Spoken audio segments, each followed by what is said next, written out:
I'm Josh Condon with The Drive, and we are in New Hampshire with the Team O'Neill Rally School. We're going to learn offensive driving techniques. We're doing stuff like pit maneuvers, 180s forward and back, position to cover, and to top it all off, the guys from Sig Sauer are here. We're going to throw some guns in the mix, because why the hell not? So, clearly I have a lot to learn, and not a lot of time to learn it. The plan is to start with offensive and defensive driving on day one, then move to firearms training on day two.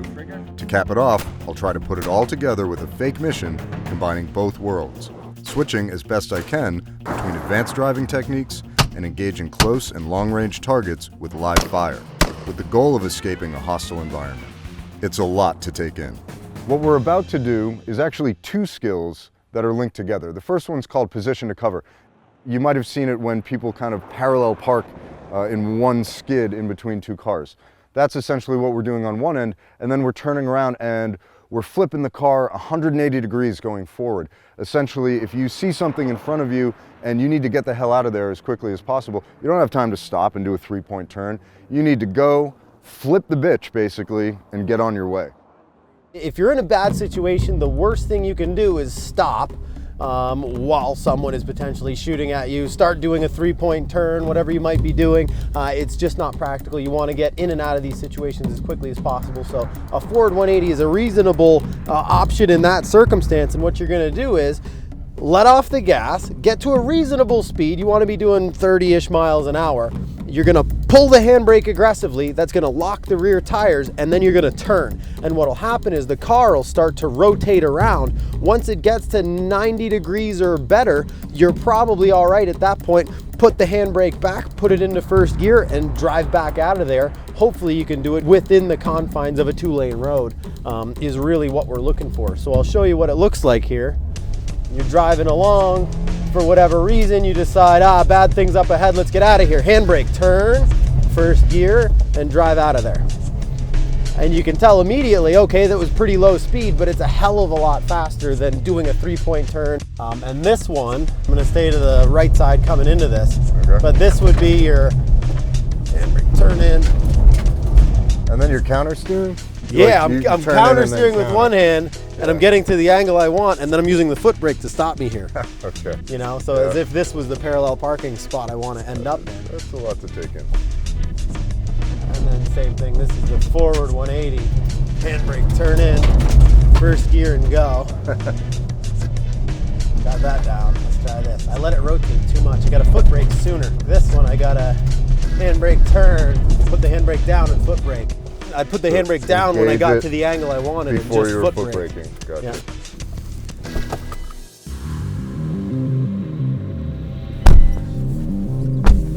It's a lot of hand work because you're shifting and the hand braking. Right. So coming in on the right, handbrake, turn in, keep the handbrake on. First gear, put it back. Because you let the handbrake lock up. See, the handbrake's still on even now. Oh. There you go. That's what happened to you. So let's try this one. Come in on the right before you get there. Handbrake straight, then turn.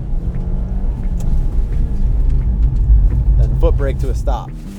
Not bad. What you're doing is you're letting the handbrake lock up. Yep. And I wouldn't. I'd hold the button down, use the handbrake as much as you need to, put it back, and then shift. Gotcha. Okay. Handbrake and hold it hard. First gear. There you go. Not in the box though. No big deal, no big deal. Same thing, and you gotta really yank on it hard. Foot brake. Not bad, just a little late. Yeah. Hard. Turn it. First. There you go. Now we're talking, now we're talking. Handbrake hard, turn. Foot brake. Ooh, that was pretty good. Hard. Turn. First. Got that. There it is. That's the perfect 90. Yeah, you put everything back in foot brake before it was at the 90. The forward 180 was a pretty simple skill to master, but position to cover had a lot of different elements. You engage the handbrake first to lock the wheels, then add steering input, but not as much as you might think. The car slides in the direction of steering more than you think it will, which means you have to start further to the opposite side than you'd expect. Also, while the handbrake helps induce the slide, you still have to use the foot brake to stop the car where you want it. Between the handbrake, steering input, looking through the turn, and using the foot brake, it took a number of tries to really get it dialed in. All right, so what happens if you come upon a situation and you don't have the time or the room to pull 180 degrees going forward? You got to put it in reverse, get the hell out of there as quickly as possible, and then you got to pull 180 degree going backwards. Well, you're driving along down the road and up ahead you identify there's a bad situation, something you don't want to drive into. You need to get the heck out of there in a hurry. What you're going to do is come to a complete stop and put it into reverse. The first thing we see people mess up is they're still going forward and they're trying to get it into reverse, and it's grinding gears and all kinds of bad things are happening. So make sure, get a complete stop, select reverse, let the clutch out and start backing up. And we usually give it the count of 3. You're accelerating in reverse. 1, 2, 3. You're gonna let off the gas and turn the wheel. And you saw what I did there. I didn't turn the wheel. You need to cut the wheel. And what you're looking at to have happen here is get that steering input in. The front end's gonna pivot around, put it in first gear, get the wheel straight again, and drive out of it, hopefully going the opposite direction from where you came. So what it looks like, for whatever reason, we're driving around the road, don't like what's going on, so we decide, okay, we're gonna stop, get it into reverse, count of 3. 1, 2, 3, lift and turn. First gear and go. And you see I actually over-rotated a little bit, but that's fine. It's a slippery road. So you've heard a lot of times people say lift, turn, shift, and burn. Because that kind of sticks in your head, lift, turn, shift, and burn. So you get it going in reverse, lift and turn. Once it starts coming around pretty good, shift and go first gear again to get out of it. So here we'll come into this one more time. Coming in, we don't like what's going on, come to a full stop, get reverse. 1, 2, 3, lift and turn. First gear and go.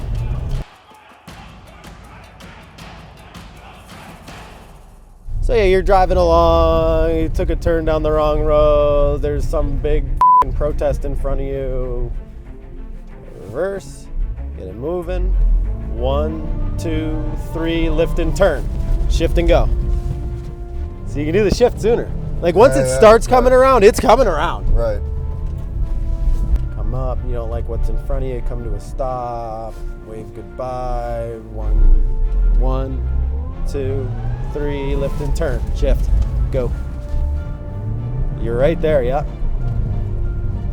Drive along, right into the middle, come to a stop, don't like what's going on, get reverse, moving. 1, 2, 3, lift and turn, shift.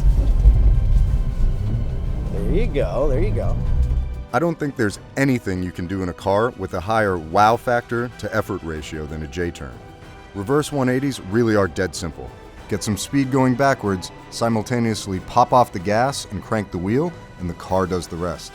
While it looks dramatic, it actually feels slow inside the car, so there's plenty of time to shift out of reverse and into first gear to keep the momentum going forward when the turn is complete.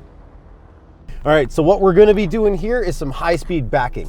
A lot of people wonder why we do it. Really, if you're driving along and you get into a situation where there's something going on in front of you that you don't like, trying to do a J-turn or one of these Hollywood moves might end poorly. Hey, if you're in a narrow alley or a narrow street, if there are people around you, you don't wanna be backing up and chucking it sideways.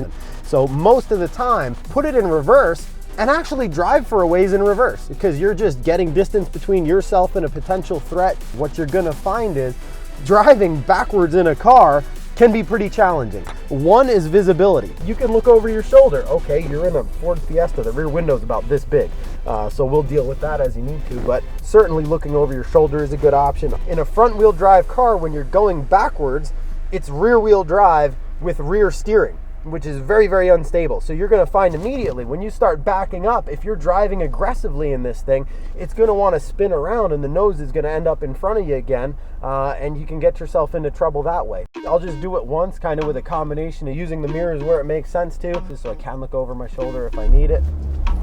Let's do this thing. So front wheel drive and going backwards, you'll see the nose wants to wash around an awful lot. There it is. Took me a second to find it, get around that one. But you can actually use that, if I got to get around this thing. Isn't too much.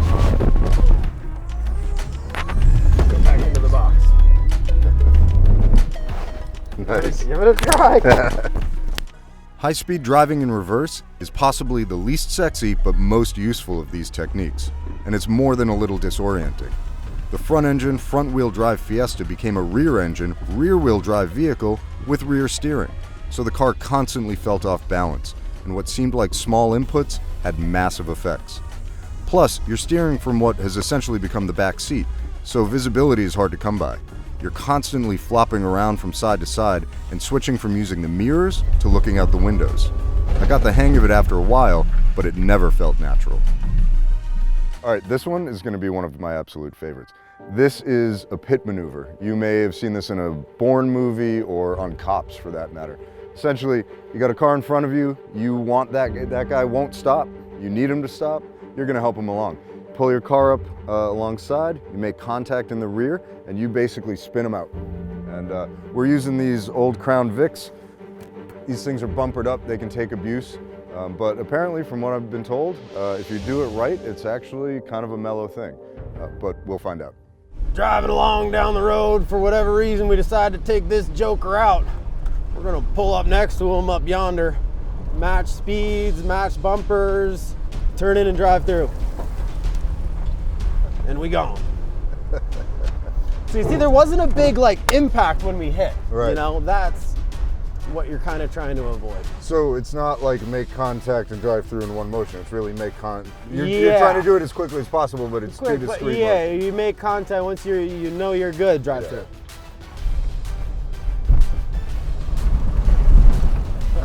It didn't feel like much. No, it's not bad. Yeah.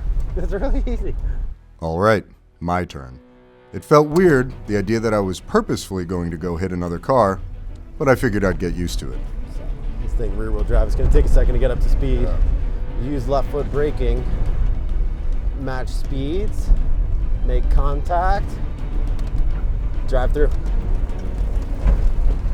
Not bad. Hell yeah. Cool. Oh yeah, we're moving. So decide to take him out, get up your speed, match speeds with him, make contact, slowly turn in, drive through. So, you've definitely seen this maneuver on TV and in the movies. And unlike a lot of these other techniques, it's not something you can practice yourself in an empty parking lot. Surprisingly, in real time, the whole thing feels very low drama. Match speeds, make contact, steer through the other car. If you do it right, there's very little jolt and everything feels smooth and low impact. But it's a really fun move to practice, so we practiced it a lot. And I mean, a lot. Yeah, you know what to do, up to speed, pick your spot, match his speed, make contact, drive through on the gas. Yep. See you later.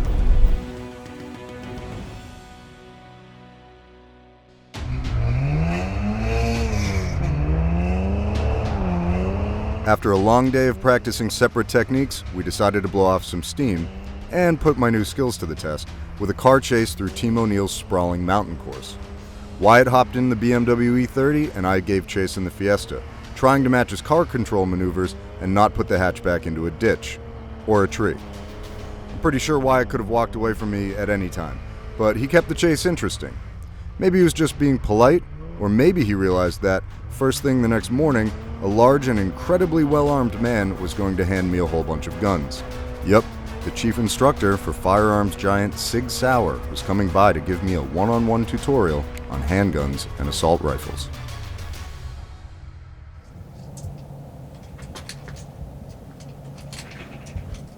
Have you loaded mags before or anything? No, not for years. All right, so that's your follower. So I just place the round on the follower and I push down. All right. Okay. Again, flat end to flat end. The round end goes to the front. Okay. You'll be an old pro by the end of the day, and you'll have sore thumbs. I haven't handled guns in years, and never with this level of expert instruction. Scott Reedy is an ex-Marine and ex-SWAT, and Sig Sauer's chief firearms instructor. So facing down range, go ahead, bring your gun into your workspace. All right, go ahead, insert a magazine into the pistol. Rack the slide. Okay, do your chamber check, round in there, and holster. So low ready, the gun is at belt level here. I'm gonna bring the gun up, I'm gonna pick up my sights, eyes and ears. fire 1 round, okay? Excellent. Gun up to eye level, touch the trigger, okay? Smooth press.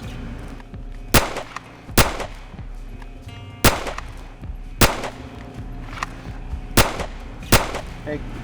Excellent, and holster. All right, so I want you to, that red dot is lifting, and I want you to get the red dot back on where it needs to be for follow-up shots. Okay, so now we're gonna fire 3 shots on this one. All right, so again, low ready, come up for 3 shots. Over the years, I've done enough stupid or high speed and stupid stuff in cars that yesterday felt like playtime. Today feels much more serious. And when I watch Scott put tight clusters of bullets just millimeters apart from one another as easily as I butter toast, it feels more intimidating still. 2 hits on each, reload 2 hits on each. At first, my hands feel stupid with a gun in them, clumsy and confused and shaky. Scott tweaks my stance, but most importantly, he keeps reminding me that the gun is just a tool. To maintain safety and correct form, but not to overthink things. After a few hundred rounds, it starts to sink in. Eventually, I can pass for a novice. So these are 30-round magazines. Similar, again, flat into the back of the magazine, and all I'm doing is just pressing straight down. Rifles. Much more forgiving than pistols. Especially if you have a neat scope or a red laser sight. At this point, the morning's nerves have subsided, and laying on the ground gives you a nice solid base from which to work. So the further out you can grab this, the more stability you're gonna have. Okay. There you go. So put that dot right at the top of the pumpkin. Yep. Okay. All right, go ahead, take safety off.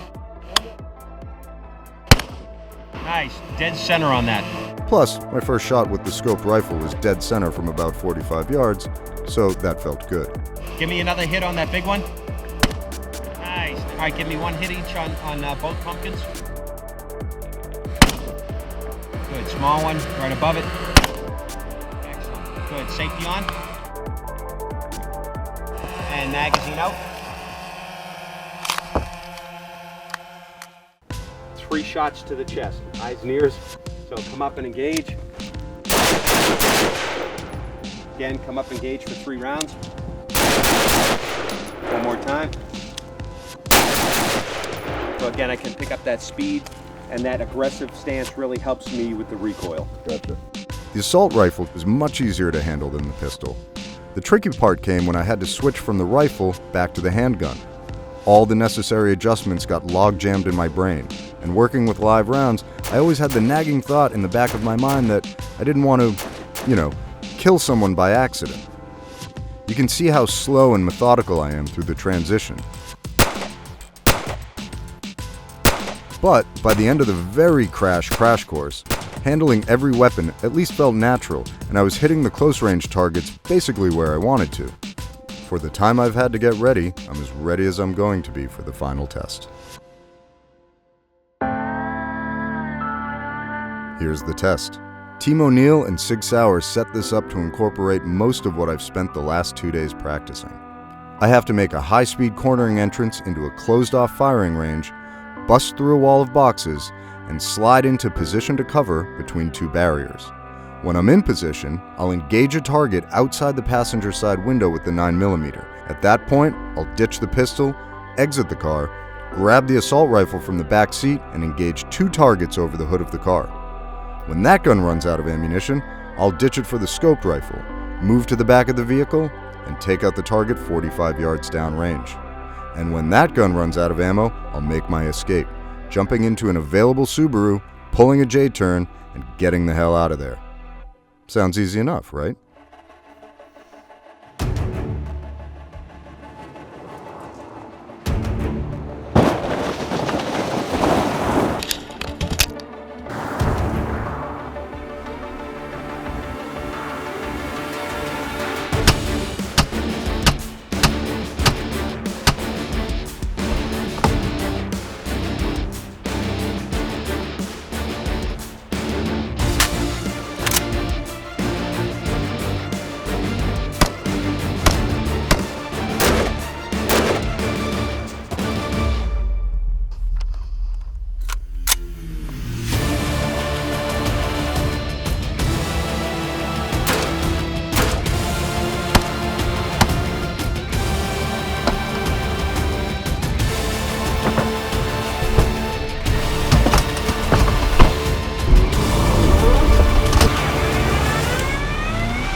I'd always heard the phrase, slow is smooth, smooth is fast in racing circles.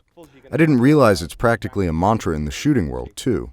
And heeding that was the key to getting through my fake mission. After 2 days, I wasn't exactly James Bond. But I did learn a bunch of cool skills. And more importantly, I learned that no matter what the problem looks like, the basic solution is the same. Stay calm, slow down, focus on the task at hand, but maintain situational awareness. Resolve issues as they come up, but don't get distracted by them. And whatever you do, keep moving towards the next objective. Also, cars and guns are just a ridiculously entertaining combination. Sound like fun? Well, after we made this video, Team O'Neill and Sig Sauer decided to put together a 2-day cars and guns course that anyone can take. So, the only question is, what the hell are you waiting for?